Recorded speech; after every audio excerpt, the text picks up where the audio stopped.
Assalamualaikum warahmatullahi wabarakatuh. Pada video kali ini, kita akan membahas mengenai proses seisme dan pengaruhnya bagi kehidupan. Nah, seperti yang kita ketahui, bahwa sebagian besar wilayah Indonesia berada di wilayah rawan gempa, karena berada di wilayah pertemuan tiga lempeng, yaitu lempeng Eurasia, Indo-Australia, dan lempeng Pasifik. Lempeng-lempeng bumi akan selalu mengalami pergerakan. Nah, pergerakan lempeng tersebut memungkinkan terjadinya tumbukan antar lempeng yang dapat menyebabkan gempa bumi. Lalu, apa gempa bumi atau seisme itu? Gempa bumi atau gerakan seismik itu merupakan getaran pada permukaan yang disebabkan oleh adanya kekuatan dari dalam, yang umumnya terjadi karena adanya pergerakan lempeng. Lalu, dari manakah sumber getaran yang menyebabkan gempa bumi? Sebenarnya, getaran tersebut berasal dari kulit bumi, lalu menjalar sampai ke permukaan bumi, dan gelombang gempa bumi tersebut terus menyebar ke berbagai arah. Gempa bumi terjadi karena terjadinya patahan lempeng yang diakibatkan oleh pertemuan kedua lempeng. Lempeng samudera yang bertabrakan dengan lempeng benua. Walaupun gerakan lempeng ini sangat pelan, namun karena bergerak selama ratusan tahun, tekanan yang diberikan oleh lempeng samudera membuat lempeng benua menjadi tertahan. Namun, lempeng benua akan terus memberikan desakan terus-menerus, sehingga lempeng-lempeng tersebut tidak kuat menahan dan terjadi patahan. Nah, patahan inilah yang menyebabkan adanya getaran, sehingga di permukaan bumi terjadilah gempa bumi. Apabila patahan ini berlangsung di permukaan laut, maka akan berpotensi memicu terjadinya tsunami, seperti tsunami yang terjadi di Aceh pada tahun 2004. Diawali oleh gempa bumi yang berkekuatan sekitar 9,4 skala Richter. Namun, tidak semua gempa bumi menimbulkan tsunami. Menurut penelitian, gempa yang dapat berpotensi menimbulkan tsunami adalah gempa yang mempunyai kekuatan di atas 9 skala Richter. Gempa bumi diklasifikasikan menjadi beberapa jenis. Yang pertama ada berdasarkan penyebabnya. Gempa berdasarkan penyebabnya terbagi menjadi 5. Yang pertama yaitu ada gempa tektonik. Gempa tektonik yaitu gempa yang disebabkan oleh gerakan tektonik atau dislokasi berupa patahan atau pergeseran lempeng bumi. Gempa inilah yang paling mematikan dan paling sering terjadi. Contohnya yaitu ada gempa Aceh, gempa Jogja, gempa di Lombok, gempa di Palu, dan gempa di Majene. Yang kedua yaitu ada gempa vulkanik. Gempa vulkanik merupakan gempa yang terjadi sebelum, pada saat, maupun sesudah gunung api meletus. Yang ketiga yaitu ada gempa runtuhan.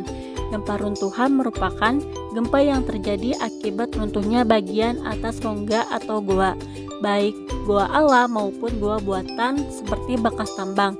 Biasanya gempa ini terjadi di pegunungan kapur dan daerah tambang. Yang keempat yaitu ada gempa tumbukan. Gempa tumbukan merupakan gempa yang diakibatkan oleh tumbukan meteor atau asteroid yang jatuh ke permukaan bumi. Jenis gempa ini sangat jarang terjadi. Dan yang kelima yaitu ada gempa buatan. Gempa buatan ini adalah gempa bumi yang disebabkan oleh aktivitas dari manusia. Contohnya seperti ledakan bom, dinamit, nuklir, dan penghancur bukit. Klasifikasi yang kedua yaitu berdasarkan letak episentrumnya, yaitu ada gempa daratan dan gempa lautan. Gempa daratan merupakan gempa yang jika episentrumnya terletak di daratan, sedangkan gempa laut merupakan jika titik episentrumnya berada di lautan. Lalu selanjutnya ada berdasarkan kekuatan atau magnitudo. Menurut United States Geological Survey, dapat dibedakan menjadi 7 jenis. Namun, kebanyakan mengklasifikasikannya menjadi 3 jenis. Selanjutnya yaitu ada jenis-jenis gelombang gempa bumi. Yang pertama ada jenis gelombang body wave. Nah, menurut body wave, gelombang gempa itu merambat di dalam bumi dibedakan menjadi 2 jenis, yaitu ada gelombang primer dan gelombang sekunder. Gelombang primer atau gelombang longitudinal ini merupakan gelombang yang gerakan partikelnya searah dengan arah rambatannya. Kecepatan gelombang ini yaitu 7-14 km per detik. Yang kedua yaitu ada gelombang sekunder atau gelombang transversal. Nah, gelombang ini merupakan gelombang yang gerakan partikelnya tegak lurus dengan arah rambatannya. Kecepatan gelombang ini 4-7 km per detik. Selanjutnya yaitu gelombang surface wave, gelombang gempa yang merambat di permukaan bumi. Dibedakan menjadi dua. Nah, yang pertama ada gelombang panjang. Gelombang panjang ini merupakan gelombang yang gerakan partikelnya tegak lurus dengan arah gelombang. Kecepatan gelombang ini yaitu 4 km per detik. Sedangkan gelombang Rayleigh merupakan gelombang yang gerakan partikelnya menyerupai elips dan seperti gelombang laut. Selanjutnya yaitu ada pengaruh gempa bumi terhadap kehidupan. Yang pertama ada dampak fisik. Nah, dari dampak fisik ini dapat menyebabkan bangunan retak, roboh, hingga hancur. Jalan retak, tanah menjadi merekat, dan beberapa jembatan atau jalan bisa saja mengalami kerusakan. Lalu dampak yang kedua yaitu ada dampak sosial.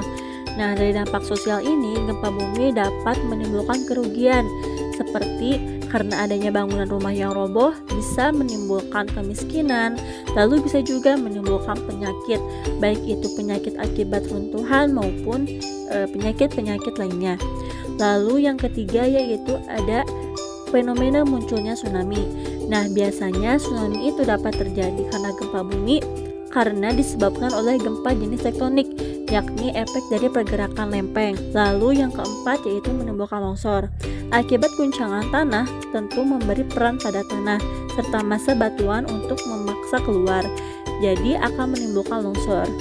Lalu yang kelima yaitu dapat menimbulkan kebakaran karena goncangan gempa bumi bisa memutus aliran listrik menjadi korsleting, dan hal tersebut dapat menimbulkan terjadinya kebakaran.